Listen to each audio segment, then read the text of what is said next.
Hi అండి. ఈరోజు కొబ్బరి క్యాప్సికమ్ ఫ్రైని ఎలా తయారు చేయాలో చూపిస్తాను. క్యాప్సికమ్ తినని వారు కూడా ఇలా చేసి పెట్టండి, చాలా ఇష్టంగా తినేస్తారు. ముందుగా ప్యాన్లో 2 టేబుల్ స్పూన్స్ ఆయిల్ వేసుకొని పచ్చిశనగపప్పు, మినప్పప్పు, జీలకర్ర, ఆవాలు వేసుకొని ఫ్రై అయిన తర్వాత ఉల్లిపాయ ముక్కలు, పచ్చిమిర్చి వేసి బాగా ఫ్రై చేసుకోవాలి. కరివేపాకు, ఎండుమిర్చి, దంచి పెట్టుకున్న వెల్లుల్లి వేసి బాగా ఫ్రై చేసుకోవాలి.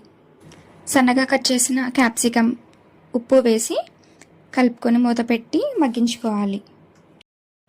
క్యాప్సికమ్ ఫ్రై అయిన తర్వాత చిటికెడు పసుపు వేసుకుని తురుముకున్న పచ్చి కొబ్బరిని కూడా వేసి బాగా ఫ్రై చేసుకోవాలి.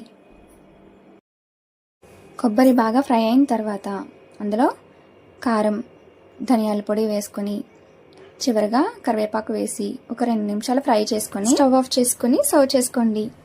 మీకు ఈ వీడియో నచ్చితే please subscribe to my channel.